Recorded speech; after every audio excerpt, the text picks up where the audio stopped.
बांधा सतगुरु मेर न्यारी रे बांधा सतगुरु मेर न्यारी जे नर चालर वृक्ष तल आवे सुख पावे संसारी सुख की मेर सिद्ध की होई के ज्ञानी की बाई वो मुख सुं फल दे माया को ज्ञान सिखावे आई दिल की मेर देवता कर है जे माया फल दारे मन हाथा की मेहर जगत में देखूं पार उतारे कर मन मुख की मेरे जगत में सबे संगत की होई सतगुरु मेरे सता स्वरूपी कहने करण नहीं कोई जो हम पक्षी है रे नर छाया में आवे उण दे भूप बने इन जग में यूं सतगुरु शरण कहावे छाया सोनिया देखिया रे बाया भूप हुए नहीं कोई छाया माय गर्क हुए आई जब गुण प्रकटे सोई सतगुरु शरण तके नर आया जो तरवर तड़ आवे छाया कने जाय कर उबावे नहीं शरणा के बावे जो नर धाम सकल को छोड़े जब वृक्ष हेठे जावे धाम संग लिया जाय न सके जे नर छाया चावे सर्व धर्म आगड़ छोड़े ज्ञान ध्यान सब भाया निज मन असत जान कर तजिया जब शरणे नर आया जान तजो अजान सुबाई ओ कुछ कारण नाई एक अंग वे सब आयर से सब शरणे माई छाया सुख माय कोई समझे पछे शरण कोई आवे तोई धाम संग नहीं चाले यूं सतगुरु शरण कहावे छाया सुख माय नहीं समझे ना कुछ धाम पिछाड़े सेज आण वृक्ष तल ऊबो यूं सतगुरु ही सत जाने और चीज सब हीन जग में शुभ जेती जग के माई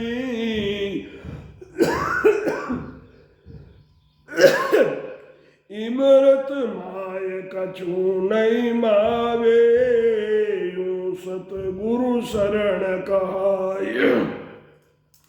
इमरत माय एक गुण बारी दूजी कछु नहीं आवे और चीज सब हीन जग में शुभ अशुभ कर ल्यावे अग्नि संग चीज नहीं राखे कम जापा कोई माई, यो सतगुरु वचन माय नहीं मावे, ज्ञान आगड़ो कोई, होण काल ब्रह्म लग भाई, तके गुरु ज्ञान बतावे, वामे ज्ञान सकल संग मावे, वे होण काल बस जावे, आ कुदरत कला मेहर सतगुरु की,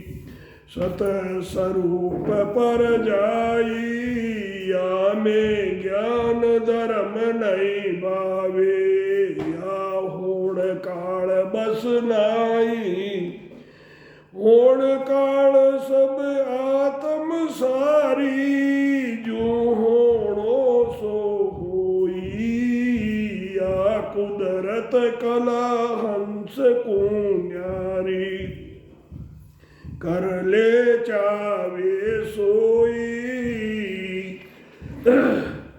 वेद वेद कोई नहीं जाने, नहीं जाने कोई ज्ञानी, नव जोगेश्वर जनक वदेई, वहाँ कला पिछाणी, नव जोगेश्वर जनक वदेई, वहाँ कला पिछाणी, के सुख राम सता सतगुरु की, अनंत हंसा कुंतारे, के सुख राम सता सतगुरु की, अनंत हंसा कुंतारे, शरण आयोड़ो कोई नहीं डूबे, सब कोई पार उतारे, शरण आयोड़ो कोई नहीं डूबे, सब कोई पार उतारे। राम महाराज इस भजन में फरमा रहे हैं कि सदगुरु की जो मेहर होती है ये अलग है। जिस प्रकार वृक्ष के नीचे जाने पर ही संसार वालों को छाया का सुख प्राप्त होता है, कब होता है? जब वृक्ष के नीचे चले जाते हैं। मुंह से मेहर सिद्धों की प्राप्त होती है। सिद्ध होते धूनी तपने वाले, उनको सिद्धियां प्राप्त होती है। वो मुंह से बोलते हैं तो उनको सुखों की प्राप्ति हो जाती है। ज्ञानियों की होती है। सिद्ध मुंह से कहकर माया के फलों की प्राप्ति कराता है। सिद्ध माया के फलों की प्राप्ति कराता है। ज्ञानी ज्ञान सिखाता है। दिल की मेहर देवता करते हैं। देवता दिल से मेहर करते हैं। वे भी माया के फलों की प्राप्ति कराते हैं। मन और हाथ की मेहर संसार में शरीर को सुख प्राप्त कराते हैं। हाथ, मन, मुख की मेहर संसार में जैसी संगति होती है उनकी वैसी ही मेहर होती है। सदगुरु की मेहर में मनुष्य आता है, वे उसी शरीर से राजा बनता है।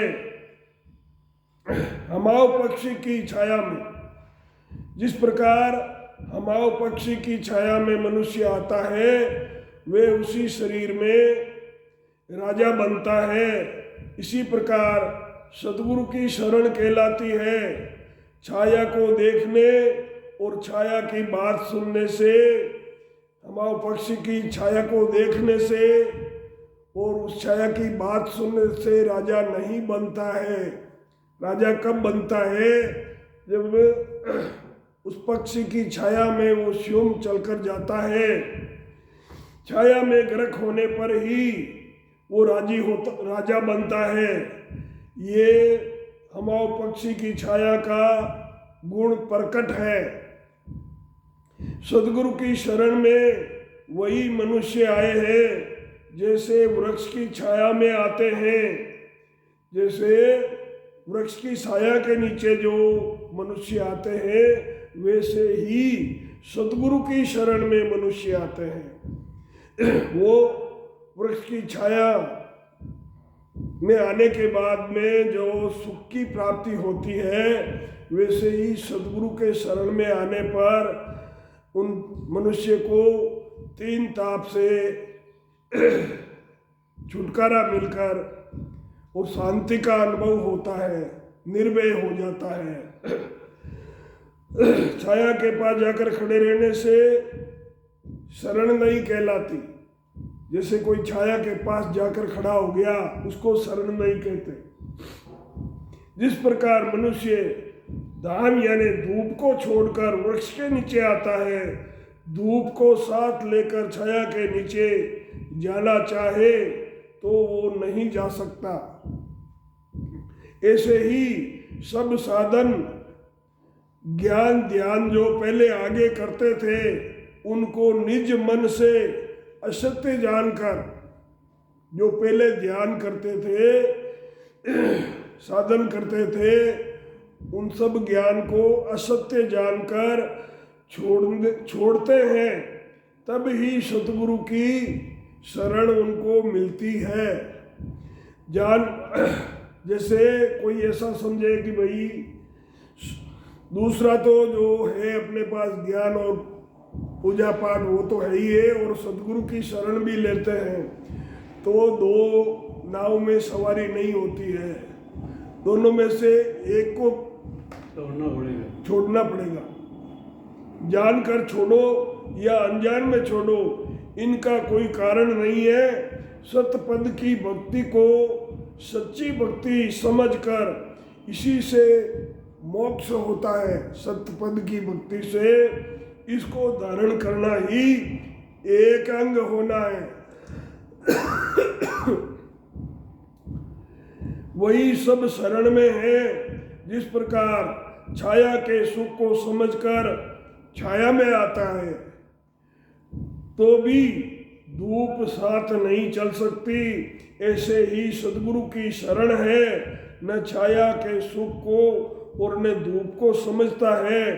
सेज में ही वृक्ष के नीचे आकर खड़ा हो जाता है, तो उसे छाया का सुख मिल जाता है।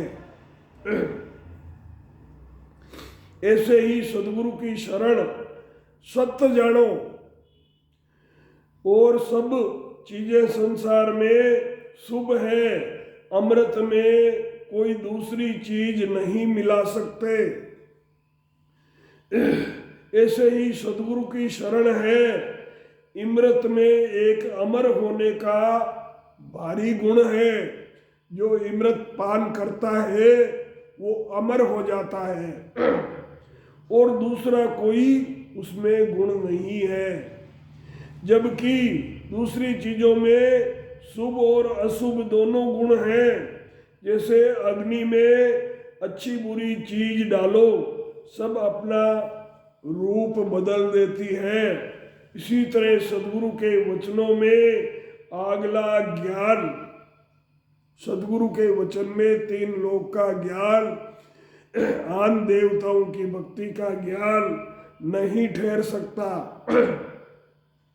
दूसरे गुरु होणकाल ब्रह्म पद का ज्ञान बताते हैं। उस ज्ञान के साथ दूसरे ज्ञान भी हो सकते हैं।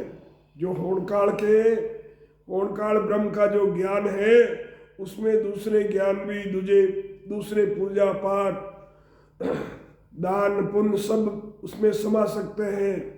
लेकिन सद्गुरु के ज्ञान में ये सब नहीं चलता है।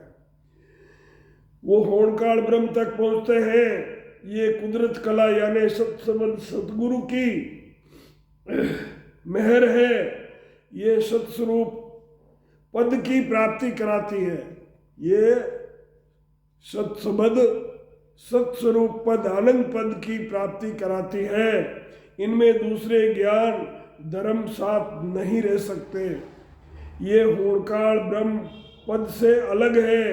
होणकाल की आत्मा है, जो होना है वही होता है। लेकिन कुदरत कला यानी सत्संबंध हंस को सबसे अलग करके ले जाता है। कहाँ ले जाता है? आनंद लोक। योग का साधन करने वाले, वेदों का ज्ञान करने वाले तथा मन से ज्ञान करने वाले ज्ञानी इस कुदरत कला का भेद नहीं जानते हैं। नवजोगेश्वर और राजा जनक ने कुदरत कला यानी सत्सबद नयनचर की प्राप्ति की थी। महाराज फरमाते हैं कि सत्ता सदगुरु, सत्ता किसकी होती है? सतगुरु की, यानी सत्सबद नयनचर का ज्ञान धारण करने वाले अनंत हंसों का उद्धार हुआ है।